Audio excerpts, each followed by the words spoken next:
The Sheep That Dared to Dream. Written, illustrated and narrated by the author Cezanne, poetess.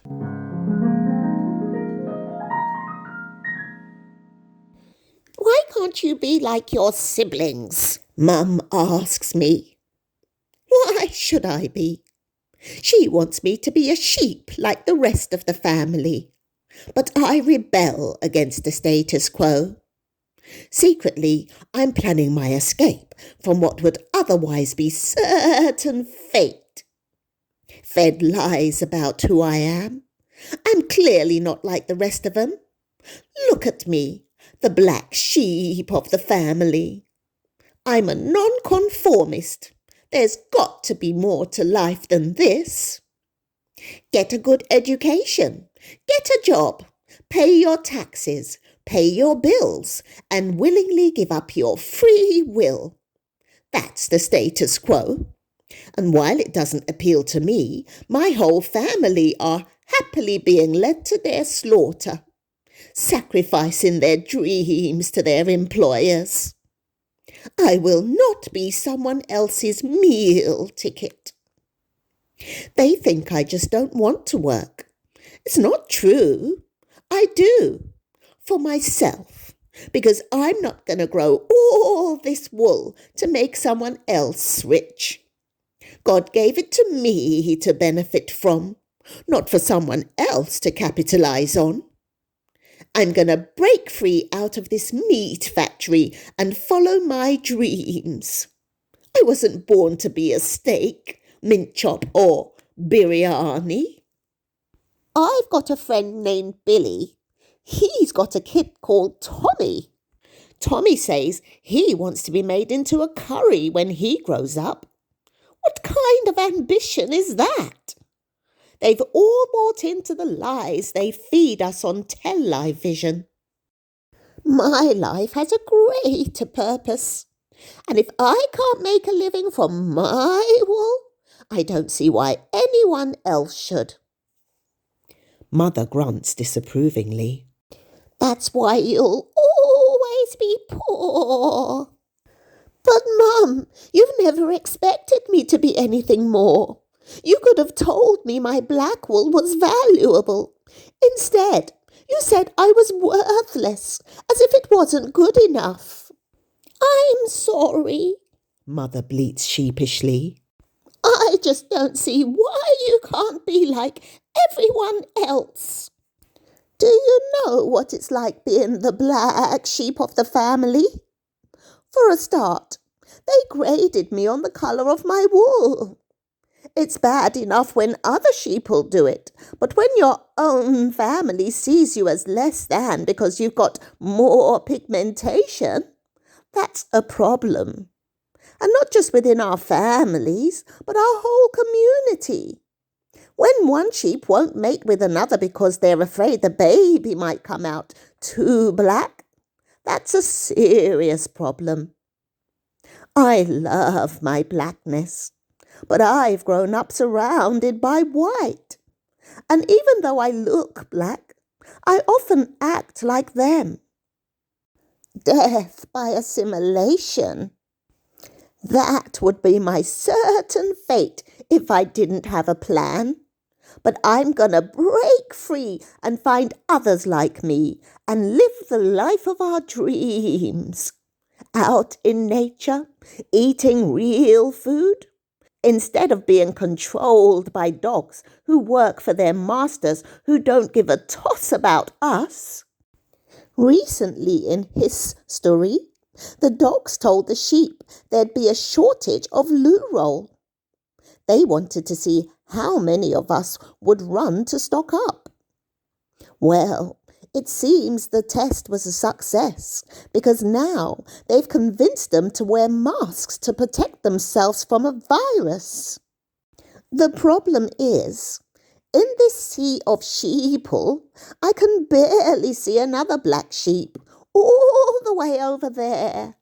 Somehow we've got to pair and find others like us who dare to dream and fulfill our true purpose. Some sheep are happy sacrificing their life to their employers. If I stay, I won't be able to prove there's another way. So I'm breaking free to find others like me. We'll build a whole new community, roaming free and being whatever we choose to be. Just imagine. If you could be, do, and have whatever you could imagine, would you carry on heading towards the slaughterhouse, or would you dare to dream? I dare to dream. I've been dreaming for a very long time, imagining living my best life. Instead of being cooped up like a chicken, I'm going to spread my imaginary wings and fly far away from here. I'll live in the land of the free with other sheep who think like me. We'll create our own little version of heaven on earth. I know that means different things to different sheeple. That's why it's good to find your tribe first. There's enough room on this planet for us all to live in our own ideal worlds.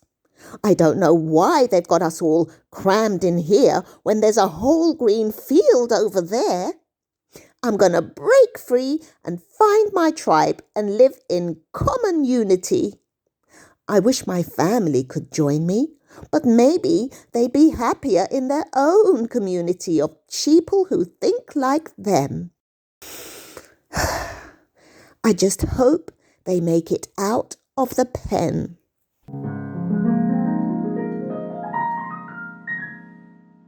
Now's my chance! Blair prepares to make a dash for it. They'd been locked down for a whole year and are finally getting their first breath of fresh air. As they are herded out of the barn by the barking dogs, Blair hides in a corner, hoping her black wool will shield her.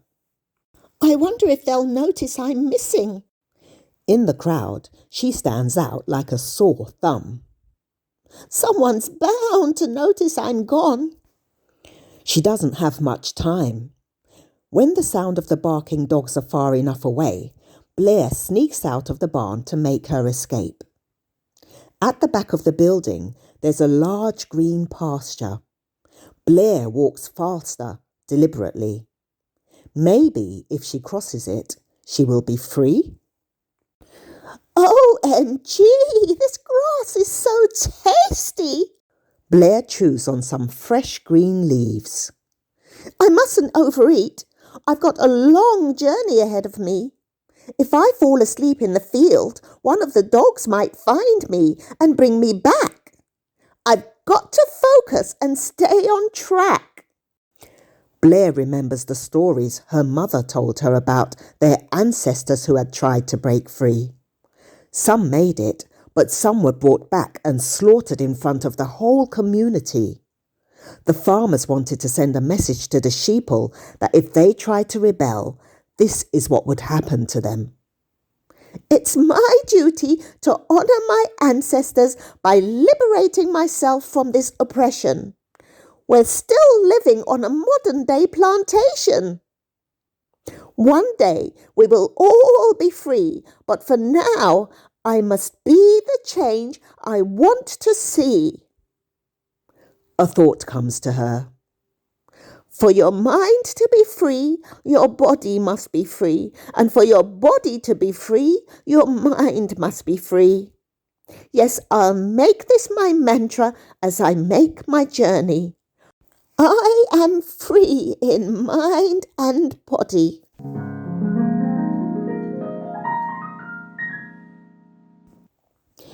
Where do I begin?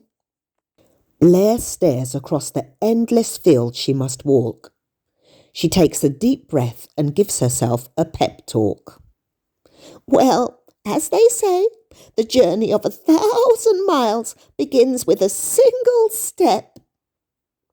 Crouching down to avoid being seen, she makes her way stealthily. She's not sure where this path will lead, but trusts that at the end of it, she'll be free. A little birdie flies down to greet her. Hi, what are you doing? He chirps inquisitively. This is his first time seeing a lone sheep.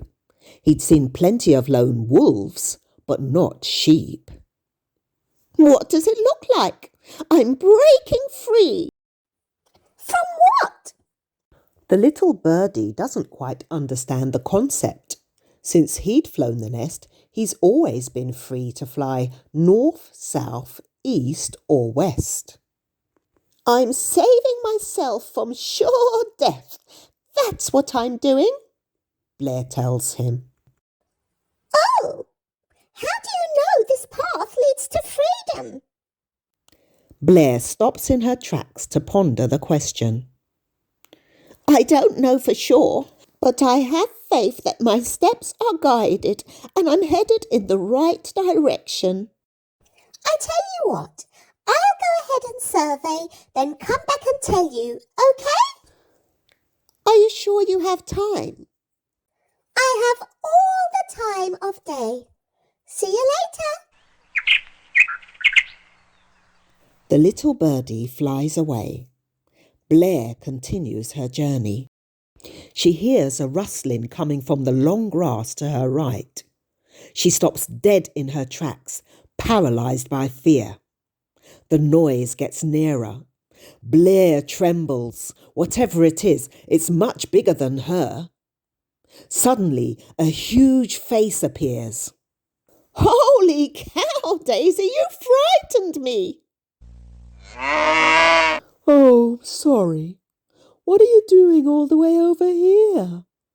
Asks Daisy. I'm escaping, Blair states. Why? What happened? What do you mean, what happened? I'm not waiting for something to happen. By then it will be too late. Well, what are you running from? Death, that's what. Sounds pretty fearful to me. Why don't you think more positively? It's called feel the fear and do it anyway, Daisy. Besides, if I'm so fearful, how come I'm the only one trying to break free around here? What do I need to break free from? The herd mentality that this is all okay. What they're doing to us. In fact, you don't even get to feed your calves your milk. How oppressive is that? Daisy sighs. I don't see a problem. I'm a cow, Blair. We get eaten. But you don't have to be. There was a time when cows were considered holy. Well, dung happens. Now, we're the biggest commodity on the food chain. How do you know it's not just a natural part of evolution? Because we're meant to evolve into better versions of ourselves, not degradation. Well, I'm happy knowing my fate. The thought of being able to provide a tasty meal to some humans gives me great satisfaction. Blair chews her cud, blinking at Blair with her big brown eyes. Blair realises she's wasting her time. Daisy doesn't even want to be free. Well, I must carry on my journey. Don't tell anyone you saw me, okay? Daisy nods her head slowly before turning and disappearing into the long grass.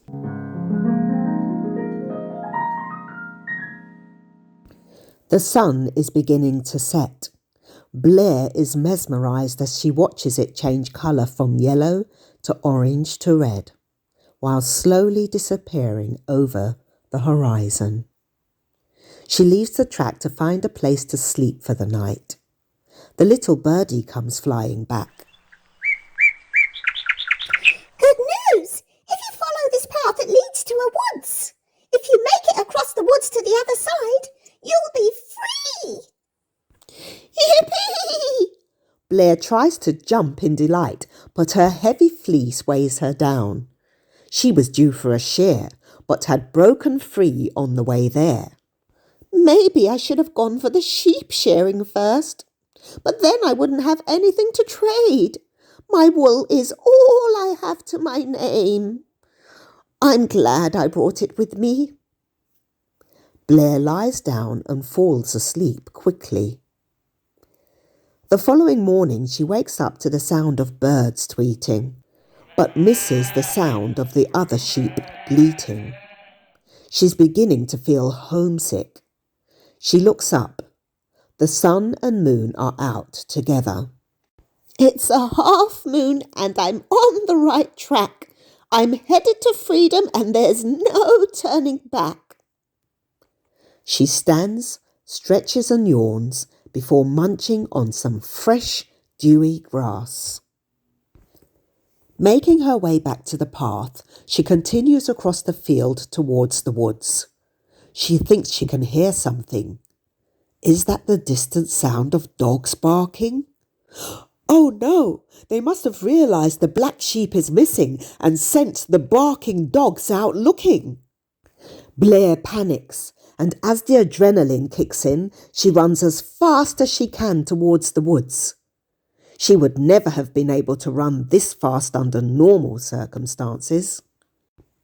If I can just make it into the woods, maybe the dogs won't follow me there, Blair thinks as she sprints. I am free in mind and body. I am free in mind and body. She remembers the mantra. The dogs are getting closer.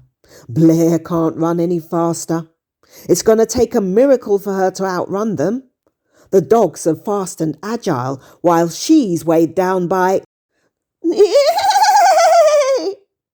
A huge stallion bolts in between Blair and the dogs, startling them and sending them running in the opposite direction.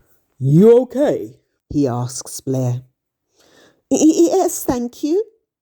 I've never seen you before. We're neighbours. I belong to the farm next to yours. My name's Stanley, by the way.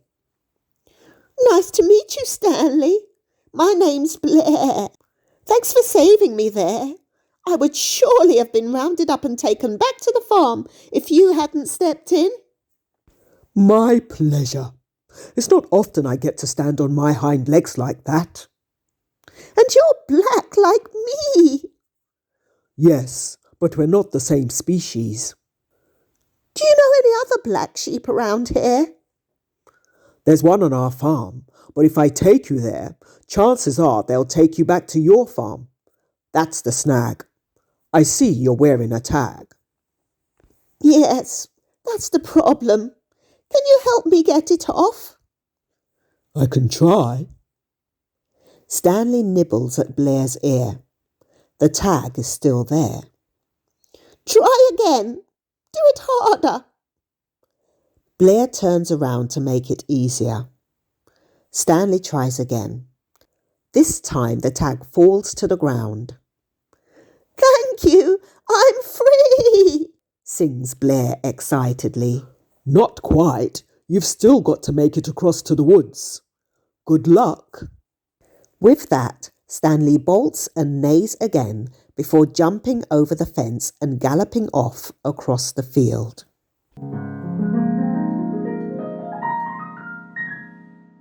Blair continues her journey. A bee comes buzzing to greet her. Thinking he's going to sting her, Blair says, "Buzz off!" and swats him with her ear. Bzz, bee, nice. I only came to say hello. What's with all the fear? I'm not afraid. I just don't need any distractions. I have to get somewhere. Bzz, where are you going? The farm's over there. I'm not going to the farm. I'm escaping.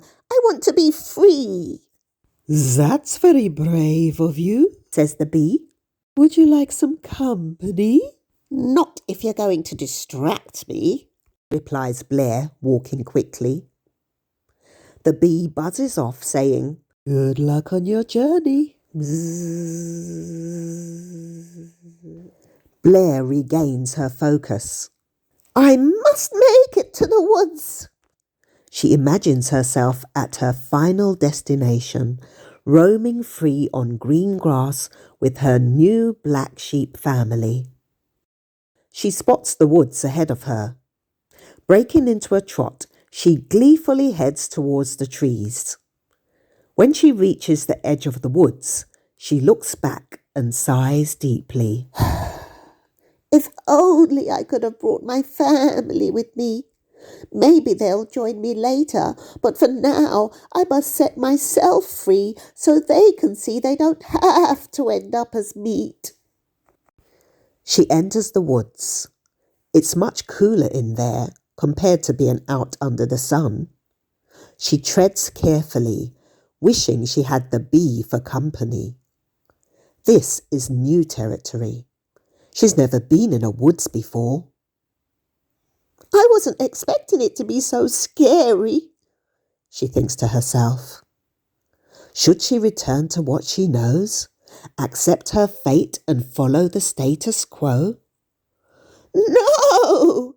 I've come this far and I'm not turning back. I'm halfway to freedom and that's that. Blair gains the courage to walk faster. A butterfly flutters by.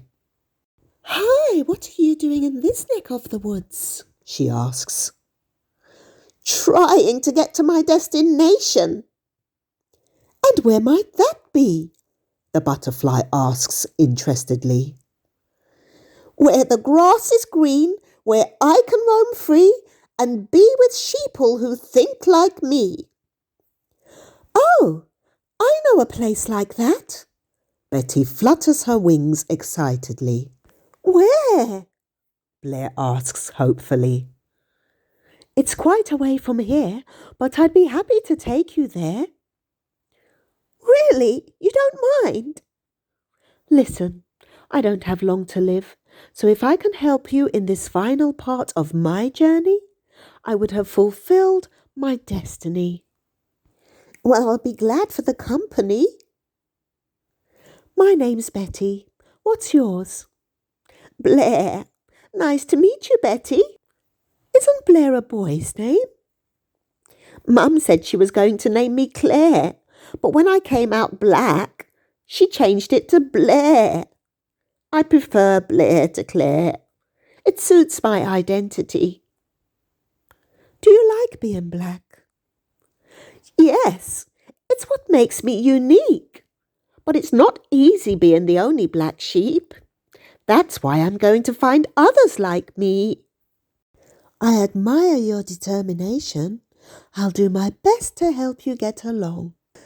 The two continue their journey with Betty leading. I know a shortcut. Follow me. Blair follows Betty into a thicket. Hold on, I think I'm stuck. Blair's thick wool is caught in the bushes. Betty finds it funny. Blair is a sight to see.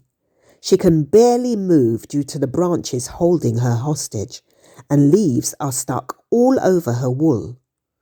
Help me, she cries out. What can Betty do? She's too small to set her free. I'm really sorry, Blair. I go this way frequently. I forgot you're a lot bigger than me. Let me find someone who can help. With that, she flutters away, disappearing into thin air. How did I end up like this? Blair thinks in despair. She thought breaking free was a good idea. She waits for what feels like years before Betty returns with a deer. What do we have here? Says the deer. Sorry to bother you, but I've gotten myself into a bit of a tight spot, Blair says sheepishly. Not to worry, we'll have you out in a jiffy. The deer begins pulling at the branches that are holding Blair captive. Within a short space of time, she has set her free. Thank you, dear. I'm so grateful. She feels like a fool. Happy to have helped.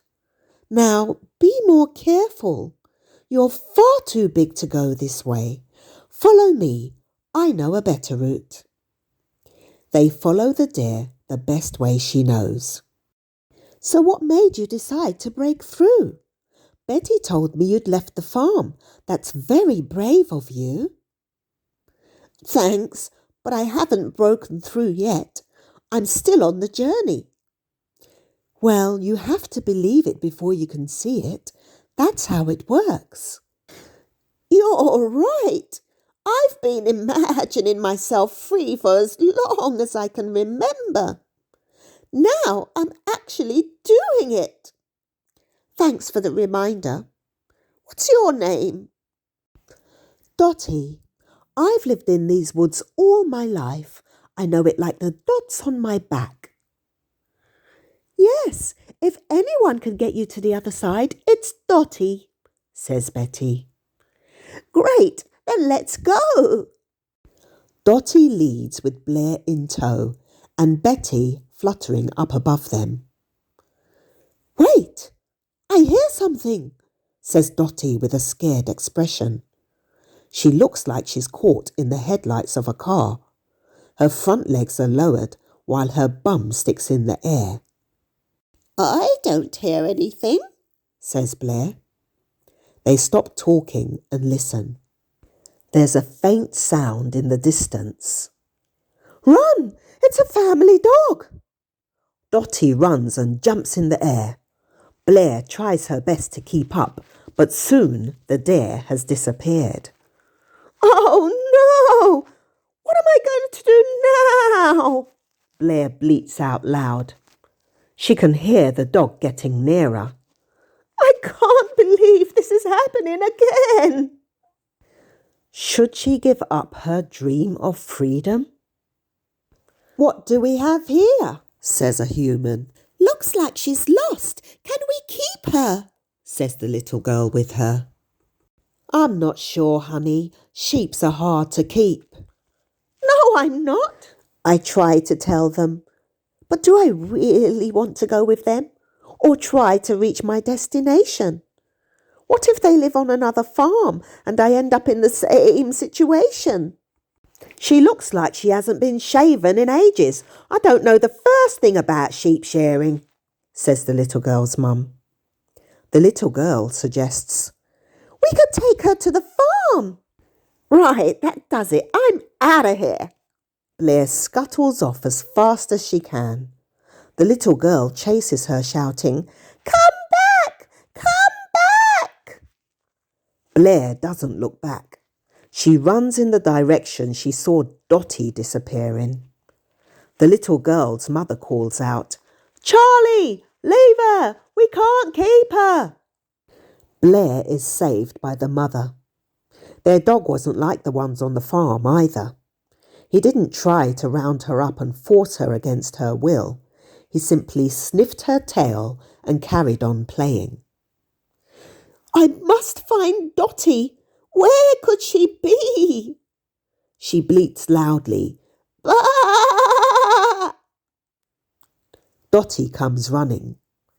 Oh, there you are. I'm glad the dog didn't catch you.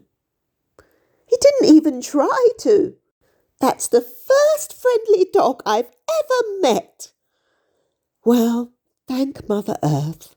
Now, let's get out of here.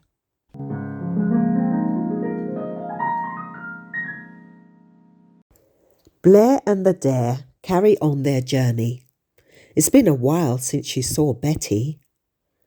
I wonder if she's still alive. Blair is grateful she met the butterfly because through her she met the deer. We're almost there, announces Dotty. In the distance, Blair spots a clearing as green as she imagined. There are other black sheep grazing. Thank you, my dear. I'll take it from here. Are you sure you'll be okay without me? Dotty asks with concern. Yes, I'll be fine. You've done plenty already. All right, well, safe journey. The deer jumps and skips back into the woods. Blair makes her way over to where the black sheep are congregating. Already she feels at home and knows leaving the farm was the right decision. I'm free, she thinks as she joins them, thanking her personal guidance system. The end. Would you like to see this story turned into animation? Make a contribution to my GoFundMe. Link is in the description.